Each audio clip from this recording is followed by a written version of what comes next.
Mengapa BUMN karya-karya di masa pembangunan tertinggi saat ini ternyata membuat hutangnya naik dan bahkan ada beberapa yang kesulitan likuiditas? Kok bisa ya? BUMN dimanja tapi merugi. Kita juga sering ingatkan bahwa hanya di negara sosialis komunis BUMN itu jalan. Dan Indonesia kan bukan negara sosialis komunis kan? Kita memang sih banyak mengiblat ke negara tersebut, para pejabatnya saat ini, dan salah beberapa derajat arahnya. Jadi ya gitu deh, nyembahnya ekonominya jadi nggak karuan. Kita juga ingatkan sekarang bahwa UKM yang tidak kunjung didukung oleh kebijakan pemerintah suatu saat akan meledak masalahnya. Fakta data bahwa UKM merupakan penyerap 90% angkatan kerja, juga 65% ekonomi perputaran uang adalah di UKM. Tapi sayang tidak ada program untuk scale up atau pembiayaan khusus atau perhatian serius sementara ini oleh negara. Sementara BUMN secara pasar ya kecil dibandingkan UKM. Padahal sudah dimanja habis-habisan loh dengan jabatan kementerian. Rugi lagi. Pokoknya bingung kita dibuatnya. Kembali ke pertanyaan di awal. Kok bisa rugi? Kita semua tahu per kilometer membangun jalan tol investasinya 5 juta dolar. Namun di Indonesia per kilometer bisa 8 juta dolar. Kok lebih tinggi ya? Atau BUMN yang untung gede? Atau di markup 3 juta dolar per kilometernya sehingga BUMN duitnya banyak. Tapi kayaknya nggak gitu cara ngelihatnya. Bagaimana kalau kita buka masalahnya? Begini melihatnya. Kita karena tidak ada uang untuk modal maka perlu pinjaman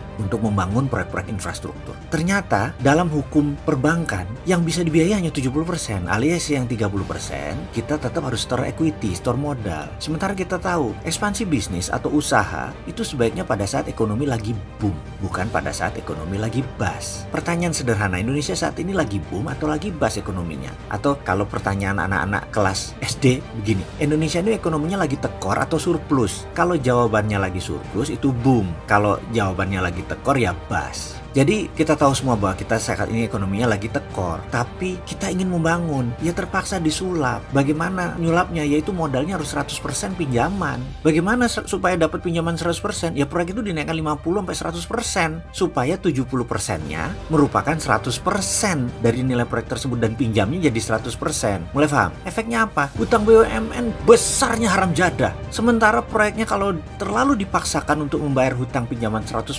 ya sudah nggak pasti masuk. Sementara proyek terlalu dipaksakan untuk membayar hutang pinjaman 100%.